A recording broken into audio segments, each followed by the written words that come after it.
Hi guys, I'm Shmee, hello and welcome back to the channel. How cool is that view from my new office here at the Shmuseum? But today we need to talk about one of the cars and one of the small little problems with it. So of course, I recently imported my Shelby GT500 from the US, and we're going to take it out for a little run today. But before we go, just have a look here for a second. We have finally, at long last, taken down the storage gazebos ahead of some work to continue the next episode of building my dream garage. We have a lot of cars pretty much everywhere, but let's head on downstairs from the mezzanine to go and get cracking on and explain a little bit more about cars, where they're ending, what's going on, because obviously at the moment we've got construction stuff from the Novus team obviously cracking on all over the place. The Amira, which I've basically been daily driving, chilling over in the middle. Some random cars have been cleaned up and covered up and that kind of thing. Obviously just ahead of Gumball 3000 with the GT Black series heading out. Obviously the 812 Superfast heading off for that as well. But today is about the Mustang. I've done quite a few miles in this car now, obviously across the USA. We did Gumball 3000 last year, and in fact, it was serviced just before the rally in May last year, which is why we now need to go and take it for a service. But given you can't buy Shelby Mustangs like the GT500 or the GT350 here in the UK at all, how do you get it serviced? That's today's problem to explain and show you what we're going to do. Obviously, being an American car, there's only one thing we're going to do here, which is to press the button, press this button. Oh yeah, factory exhaust. Talked extensively about whether we would end up doing some modifications with this thing. I've not done anything yet. It's completely factory. We added PPF, we added the stripes, the pinstripes. We've still got the carbon wheels, I should add. We've still got the carbon wheels. I am thinking I might pop it onto some regular ones for what's coming in the future. But we took it over to the Nurburgring, amazing times with that. I knew that it would need a service straight after, but hey, the car's doing exactly what the car is supposed to do, tons of miles. It's a Mustang at the end of the day. But let me hop in here, pull this out and off the Venpack Auto Stacker, and then get ready for the drive ahead.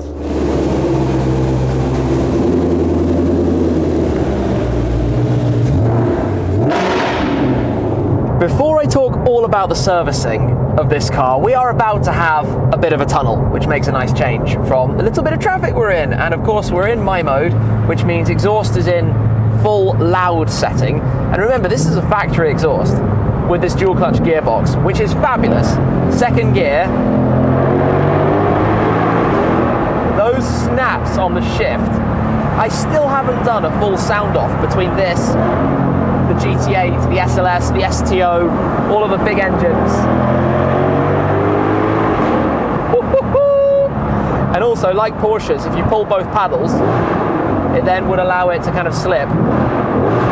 And you can just be boisterous because, hey, it's a noisy Mustang and at least we're going in a straight line, which is a good thing. But servicing-wise, I bought this car, delivery mileage, brand new, back in February 2021, so I've owned it for 2 and a bit years. We're slightly off the schedule with the servicing because the GT500 likes to have a service if you're going to drive it hard or every 5,000 miles or so. And given when I took delivery about 2 weeks later, after it had been PPF, the first thing I did was drive it across the entirety of the United States. We had the first service actually done in Texas. So that was done, I think, in Houston on the way through with about 1,500 miles on it before I had a track day. Then I had another service done when it was in California, so that all happened within like the first 2 months of its ownership. Then it had the third service, I said, a year ago in May, because that was right before Gumball, and it's done about 5,000 miles since, mostly on the interstates across America, you know, just kind of taking it easy, cruising up the highways. But obviously it's time now because it's been a year. If I was going to have driven it a lot harder on the Nürburgring, maybe I'd have wanted to do one right before, but I felt overall it had all been pretty fine, to be honest. Now, obviously this isn't a case of just going into a Ford dealer, because I can't just walk into a UK Ford dealer and say, yeah, carry out the annual service like they do on the Heritage Focus RS, which is like 300 or 400 quid a year. On this, you need something a little bit more specialist here, because we don't have the same kind of parts availability, and a load of them will be shared with the regular Mustang GT for sure. There'll be a lot of things that are literally off the same shelf, but it's not quite the same overall, and I want to keep on top of it, right? I want to keep this car in a good shape, so I don't want to have problems down the line. He was a little bit drifty there. I don't want to have problems down the line where there is a major problem because I was being a little bit not on the ball with maintenance and that kind of thing. You know, with my cars, I love to drive them. They might sit for a while, but give it 2 years and I'll be straight out for a big tour with this, right? And it will include track days. It will include doing something a little bit silly. So we want to make sure it runs properly, and service and maintenance is always like the top of importance with that. So we need to take it somewhere, which is why we've been talking with GT101. Now, GT101, the name in fact, was down to the fact that the team there actually were responsible for importing the original 101 European 05 GTs back at the time. There are only 101 cars, and they looked after all of that process and have continued to look after maintenance of the older first gen GT, or the second gen if you want to include the GT40, but the first gen really.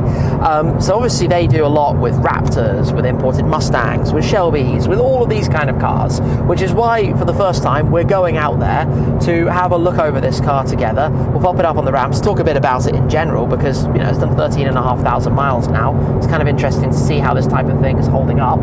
Along the way there, we are going to need to fill up, surprise, surprise, 32 miles to empty. This thing's permanently out of fuel. It has an atrociously small fuel tank or gas tank, which constantly needs a top up. So we're going to be doing that, and it also tells you it needs a top up when it's down to 50 miles to empty. And 50 miles to empty, if you're giving it some, is like half a tank, certainly a third of a tank. So pretty much always, or a good chunk of the time, you're on it. It's not the longest drive, thankfully for us. We'll have a fuel stop, grab some sandwiches, get over to GT101 and figure out what this is going to need. Oh, you won't believe this. We've only gone and got another tunnel to go through, as I definitely need to slightly lower the window, drop some gears, move over a few lanes, because obviously we're in England and nobody is driving in the correct lane, drop it down to second, and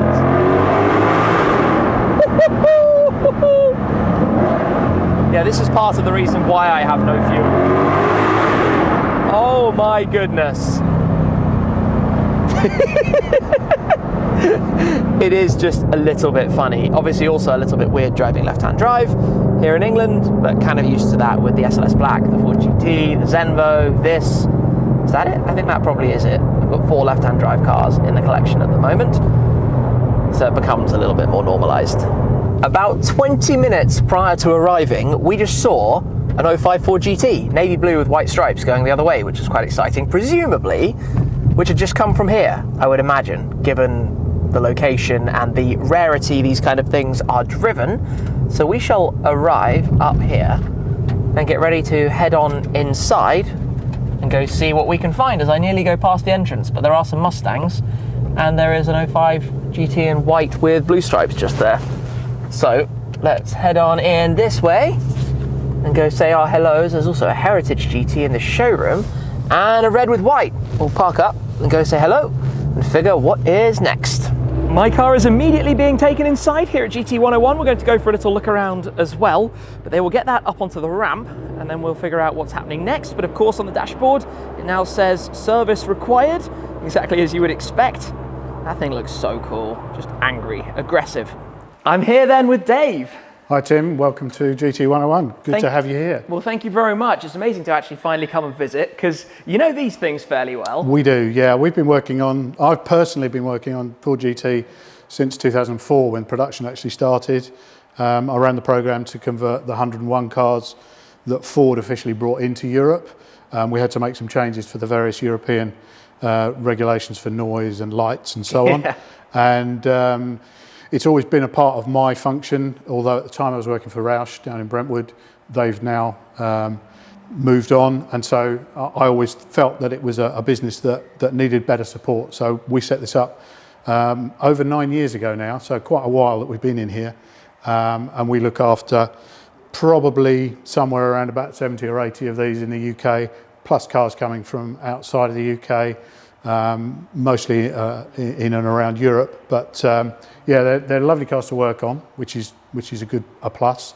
I've got to know both the cars and the customers really well. So. I can imagine. It's actually quite amazing to hear you say that 70 or 80 of them are now here in the UK, when it was originally 101 101 for the whole of Europe, yeah. So originally 101 for the whole of Europe. 27 of those were allocated to UK customers.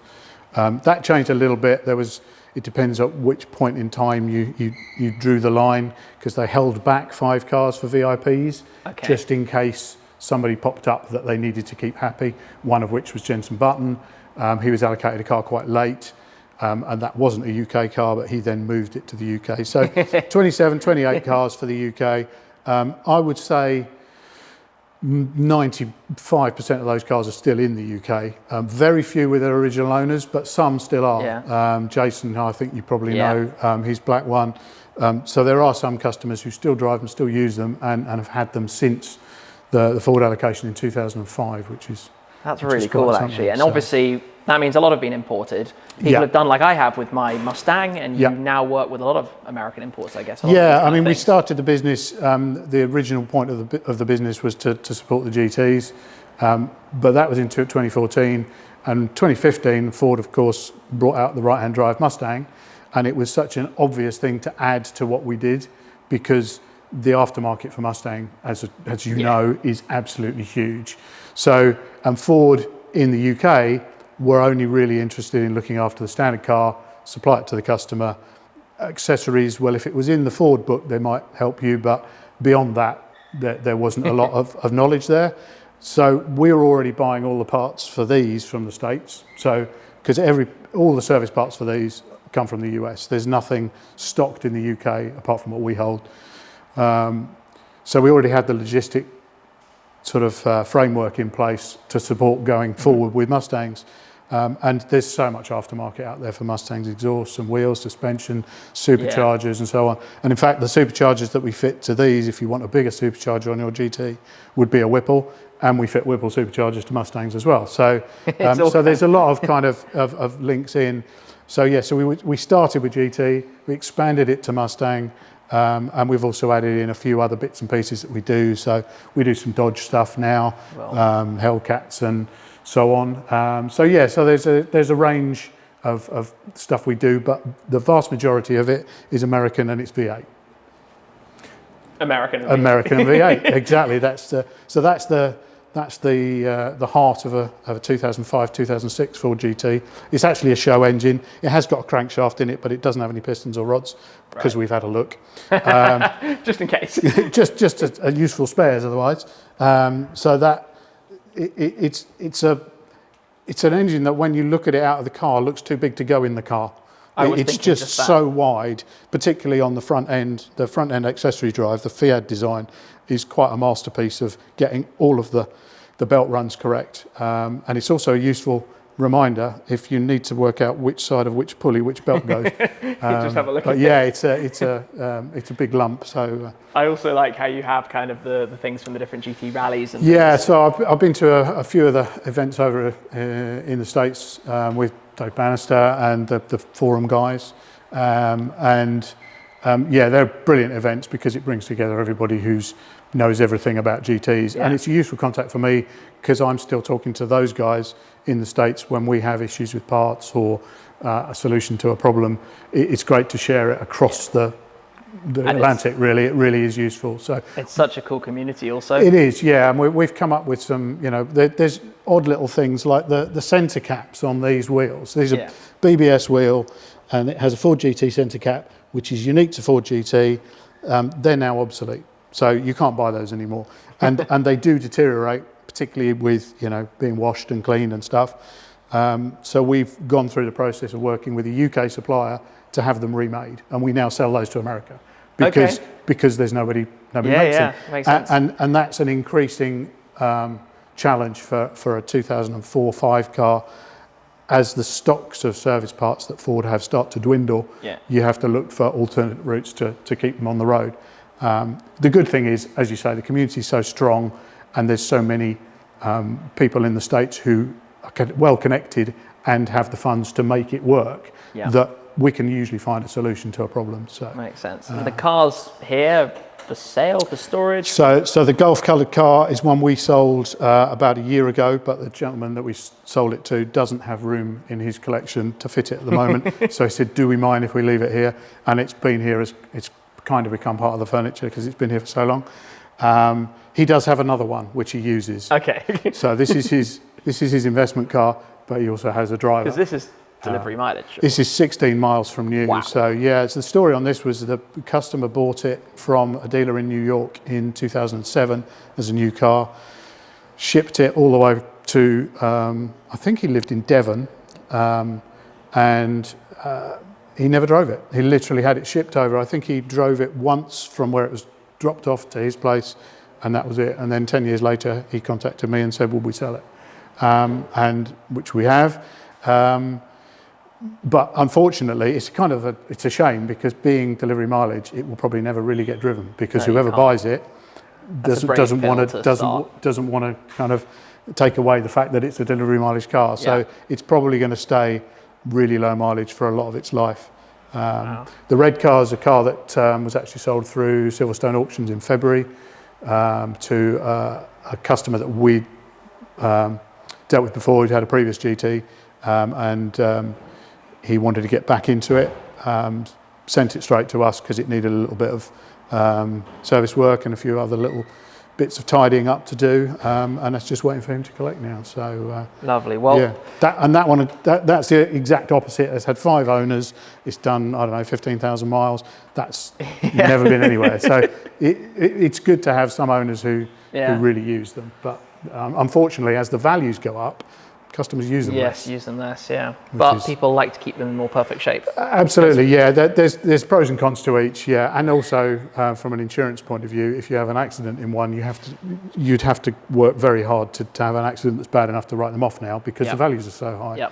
Whereas in 2007, if you had an accident, it wouldn't be difficult to get to a point where the parts value was more than 50% of the value of the car, so they got written off. So there are quite a few that were written off in the day, which now would definitely have been repaired. That's crazy to think about. Yeah, it's a shame, but that's kind of... I spy another one. I'm sure there are more. Should we head through to the workshop? Let's come on through.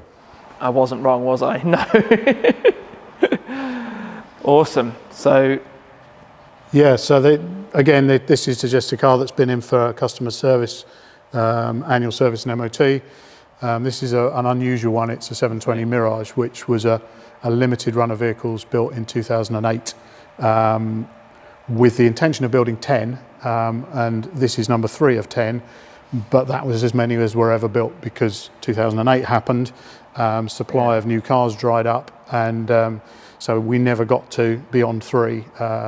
So there were 2 orange ones, number 1 and 2, which are both in the UK, and this one, number 3, which was kept white, and it's a car that we sold 2 years ago, maybe 3 years ago, to the first registered owner. It was new when we sold it effectively. Oh, wow. It was stored from 2008 till 2020, which is crazy. But, it is crazy. Well, cool to see it surface. I think I've actually been lucky to see all 3 of them, to be honest. You possibly have, yeah. It's there's one orange one with black stripes and one orange one without stripes. I've definitely seen all 3 of them. Wow. So yeah, it's a rare beast. And then that's our car that belonged to my business partner, which we may be marketing soon. So yeah, we've always got cars around, which is very. It's a useful thing to do, particularly if you've got a customer who's interested in buying a car. It's much easier to talk around other cars to be able to show you the subtle differences between a 2005 or a 6. Things like the bumper delete. So this is a really popular option on a GT. This was the standard bumper, which you can see was engineered to meet the crash criteria. Yeah, that kind of straight back. It couldn't stick out further up here. Whereas I'm pretty sure when Camillo Pardo drew the car, it looked like that. Yes, the slash. And it was then the engineers that said, I don't think that's going to pass the crash test. So what do we have to stick on it? So we end up with the beam on the back, which, so it means that's a popular aftermarket change is to get rid of that rear bumper. But yeah, there's a few subtle differences, the standard wheels on this, that's the standard 6-spoke BBS wheel, that's the lightweight multi-spoke. What again, are the 4 BBS. Yeah, the 4 options thing is essentially the stripes on the top, which are painted, not on this car, they're stuck on. The audio system, so you had a big subwoofer in between the seats for a premium audio, which this one's got.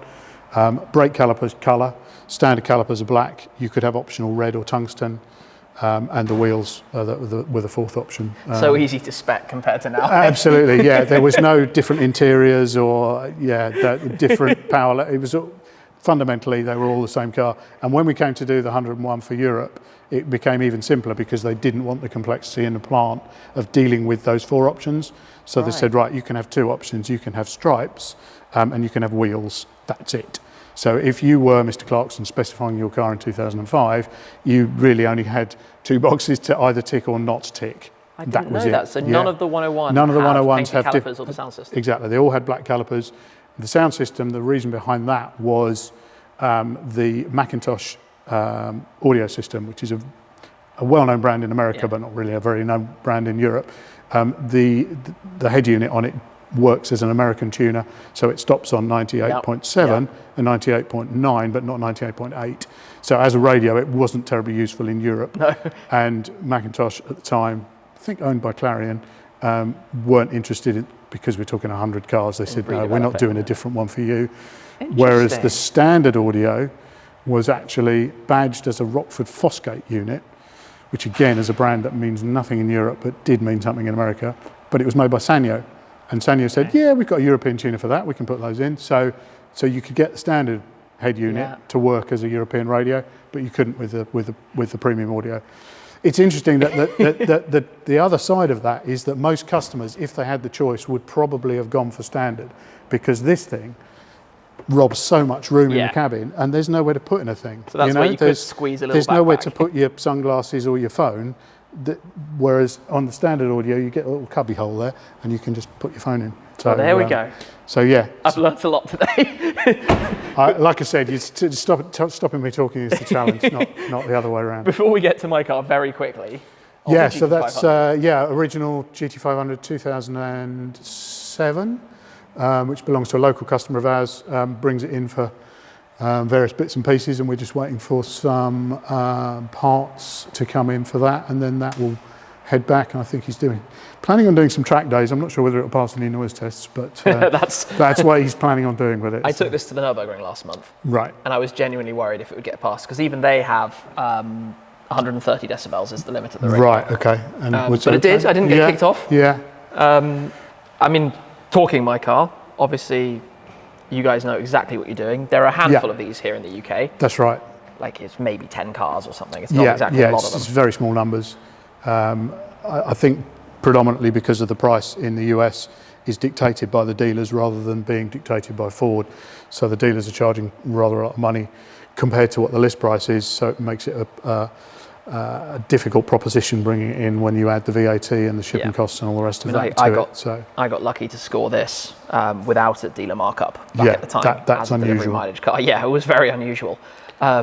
But it's meant that even my car with 13,500 miles would still be worth more than it cost me. Absolutely. Prior to bringing it over here. Yeah, which is nice. So talk to me about what your team will do with this today. So servicing and maintenance and kind of looking after a GT500 in the UK, it shouldn't really be any more difficult than looking after a standard 5-litre GT Mustang, which you can buy from your local Ford dealer. They come out of the same plant at the end of the day. So quite a lot of the fundamentals are the same. You know, the pollen filter's in the same place, it's the same part. Obviously the engine's different. This has the Predator 5.2. So it runs a different oil, it has a different oil filter, but all of these parts are readily available in the US, and as I said earlier, because we're buying parts for American cars all the time, getting those parts over, it usually isn't too much of a challenge.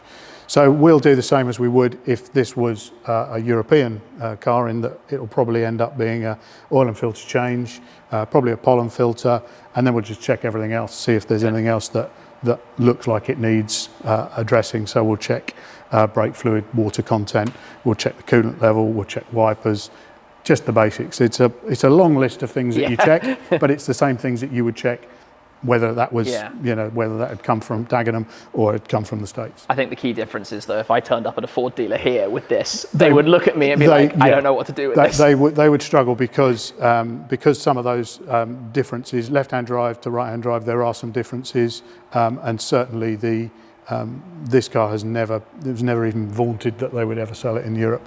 I can tell you from the sound it makes, they would never get it homologated. Yeah, we had a challenge with these, and this would be even worse, I should imagine. In the modern era, the noise that this makes straight out of the factory is just silly. Yeah. And I suppose even the engine, it would be really, really getting it through emissions. I mean, if you look at the current UK Mustang, in 2018, the facelift Mustang came out, and that was the first Mustang to be supplied with GPFs, gasoline particulate filters. It's still not required in America. So there's some big fundamental differences to meet European and UK emission laws than there is to meet American ones. So to do that, if you decided, right, we want to sell this car in Europe, along with crash, which is a major exercise in itself, you would also have to do all the emissions homologation. And when you do the business case for, well, how many are we going to sell and how much is it going to cost to make them legal here, it's really difficult to make that add up. Especially at this price point. Absolutely, yeah. This car as spec'd is, I want to say, about $106,000 US. Yeah, which is it's a lot of car for the money. Great value for money. Yeah, absolutely.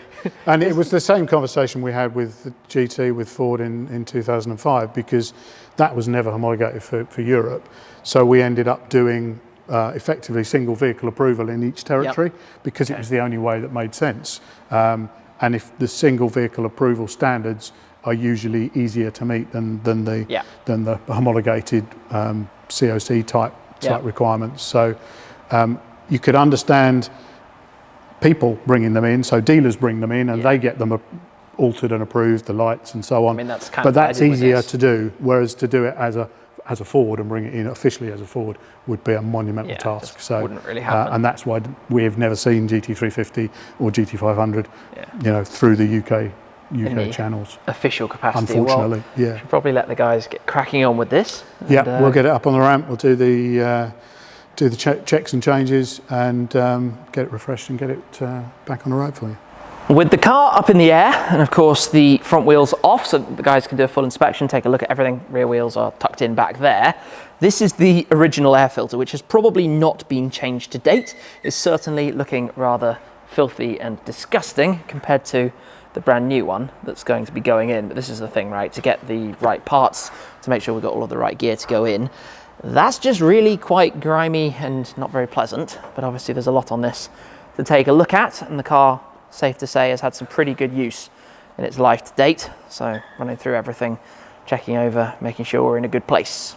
Fast forward, wheels are heading back into place. Of course, filters now inserted. In fact, we also had an oil change, obviously, during the process. So everything going swimmingly, shortly to depart back homewards. Sounds sweet, time to pull it outside. Before mine rolls out, I have to say, that is stunning. Probably my dream specification choice for an older GT, yellow with the black stripes. Come back to that in a second. Sound of that thing is mega. That's factory. Grumbling away. But yeah, this car, leave customer car in for some work. Maybe one day that will be a future Shmeemobile, or one exactly like that. It would fit very nicely with the bright orange Focus, the red Ford GT, and the bright green GT500. Who knows what else in the future as well. Well, back on the road then, heading away with my freshly serviced Shelby GT500 for the first time over here on European and of course UK soil. It's been great to catch up with Dave. We've met before, of course, but also to understand the history with Roush and how all of that came to be, and now obviously forming GT101 and looking after the Ford GTs and seeing some really, really nice cars today. It feels to me like that's a one-day car. It's almost like, just with all of the other Ford things going on, it has to happen, but we'll get to that as and when. It's not one for right at the second, it's one to look forward to, I think, for me. This car, however, just has a lot of cool stories. Things I've done with it, but also plans that I have with it for the future as well. I mean, just as the road, I was going to say opens up, but average speed check and speed limit means it doesn't really open up, but even still, so good. So silly.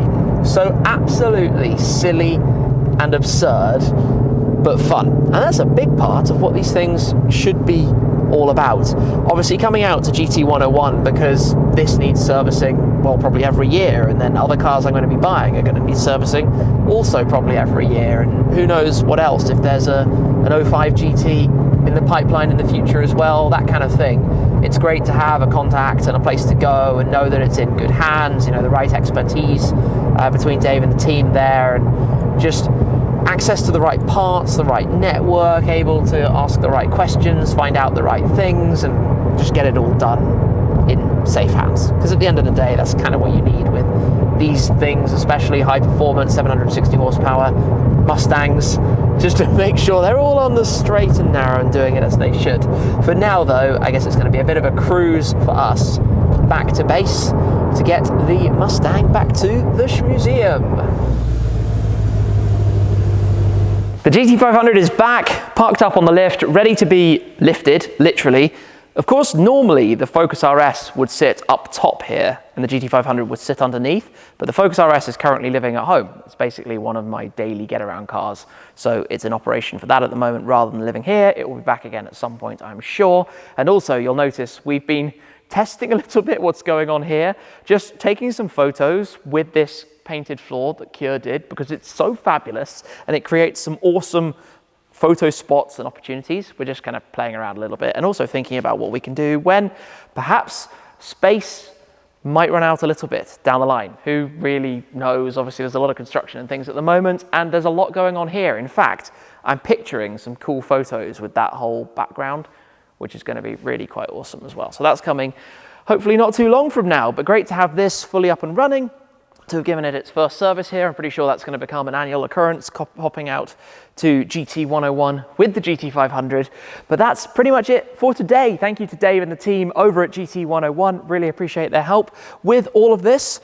But yeah, if you were wondering if that was going to be a problem, getting the car serviced over here, thankfully the answer is no. All is easily achieved. That's it for now though. Thank you very much for your support as always, guys, and I'll see you again very soon. Cheers.